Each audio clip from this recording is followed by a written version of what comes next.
Hello, how do folks, how's it diddling? In this video I want to talk to you about the Peugeot 205, more importantly the CTI, and why you need one in your life for this summer. So grab yourself a cup of tea and let's jump into it.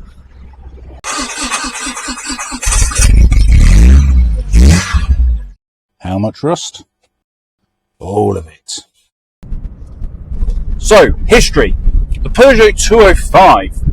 It was initially developed back in 1977, with its European launch being in the 24th of February 1983.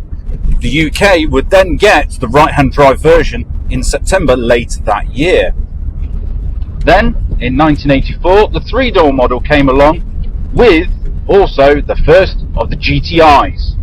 It was available with a 1.6 105 horsepower engine, which is not bad.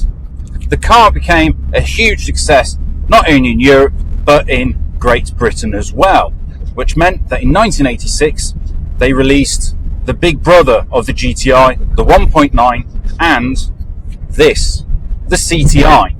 The CTI could be had with a 1.6 engine, just like the GTI, and a 1.9 engine. So the history of the 205 CTI was developed between Peugeot and that famous design house Pininfarina, who are famous for doing Ferraris and also other Peugeots. What they did essentially was Peugeot would send them a three-door body shell, and Pininfarina cut the roof off and did a hoop and also stronger sills to be able to reduce the flex in the body now that it hasn't got a roof. The CTI came out in 1986 and was available all the way up till 94. The normal Peugeot 205 continued in the UK market till it was discontinued 2 years later in 1996, even though the Peugeot officially didn't stop making them until 1998. So, why should you bother buying a Peugeot 205 and, more importantly, buying a CTI over a GTI? Well, cost. The cost of a good GTI nowadays, you're looking anything from £6,000 upwards. Granted, you can buy project GTIs for about £1,500 quid, £2,000, but they need work. You might be able to find one cheaper, but they are going to be rough. You can pick up a 205 CTI, a running and driving example that needs a little bit of work. You can buy them for around about £1,500 quid. Now, the values of CTIs can go up to £15,000 for a late model, low mileage example. There was one recently that sold on collecting cars that had done only a couple of hundred miles, and it sold for nearly £15,000. Now, there is a few downsides to owning a CTI over a standard GTI or just a normal 205, and that main thing is parts. Yes, parts, unfortunately, with the rarity of the CTI, is expensive. For instance, you can still get brand new roof skins, but you're looking at a couple of £100, probably £500 to £600. Now, this particular 205 is mine. I bought this back in January 2023 as a bit of a project, and to be fair, I paid quite a bit of money for it, probably more than I should have, but it did come with a folder stacked with paperwork, including the original bill of sale. Now, it wasn't from Peugeot, it was from a company called J Cars in London, where someone bought this very car for £8,495, and they wanted just a CTI. There is no optional extras in this car. This has manual windows, even the roof is manual. And in my world, because it's manual, it's less to go wrong.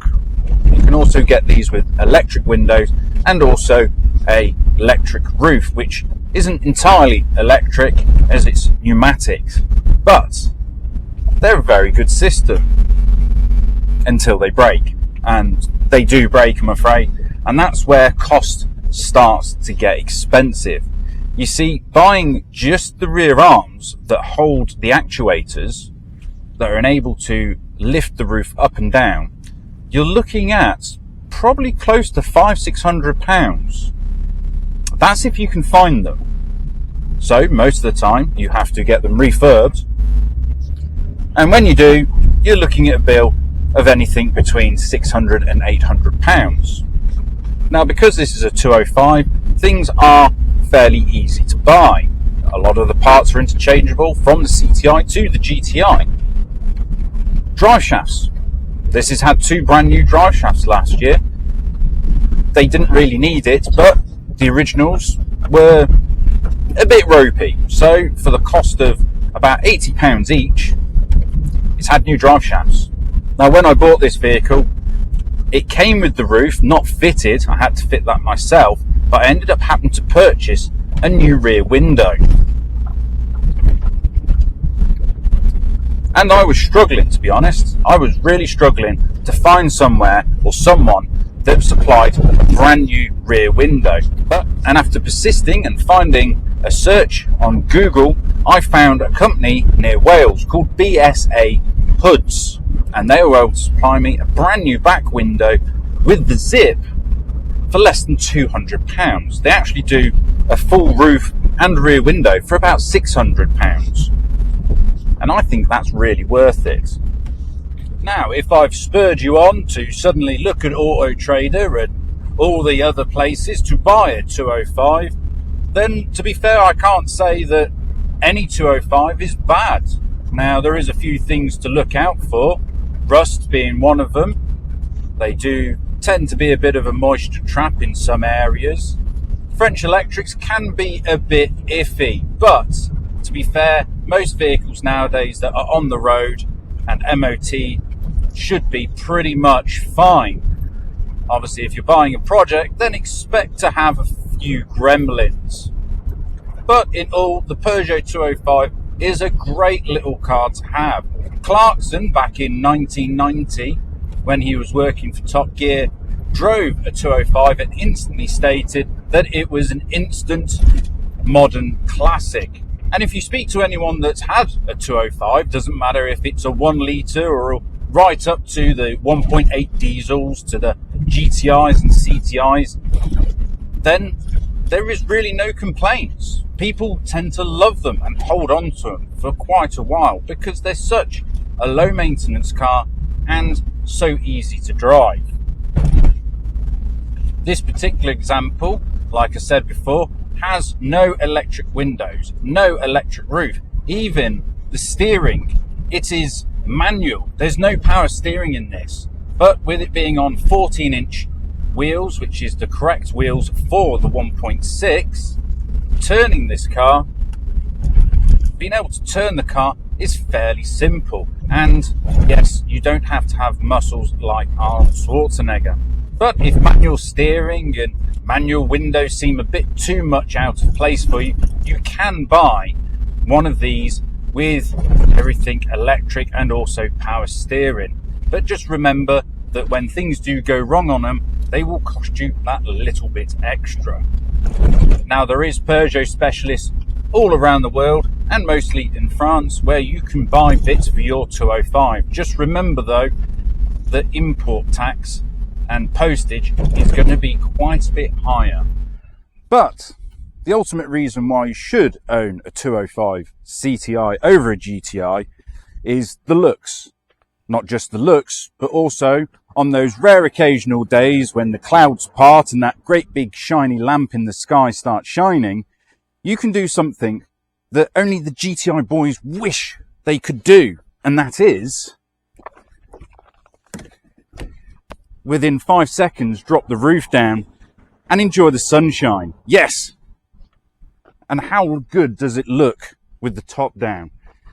I must admit, this gets loads of attention to wherever I go, mainly because you just don't see them anymore. They were a rarity when they first come out, and they're still a rarity now. But if you are in the market for a 205 CTI, this very one is up for sale. So DM me. This is for sale. Looking for £5,000. and you can't really go wrong. It's like having money in the bank, except you can drive it and look good doing so. Well folks, I hope I've convinced you that you need a 205 in your life. If do, get onto all the usual places: Facebook Marketplace, Cars and Classics, eBay, all the places where you find a lovely car for this, because at the end of the day, these are wonderful little cars that are just going to go up in value. So thank you very much for watching. Hope you enjoyed the video. If you like this video, then give it a thumbs up or a thumbs down, entirely up to you. Like, share, comment, subscribe, all that jazz folks. And until the next time, have a good one, and remember, Daddy bye.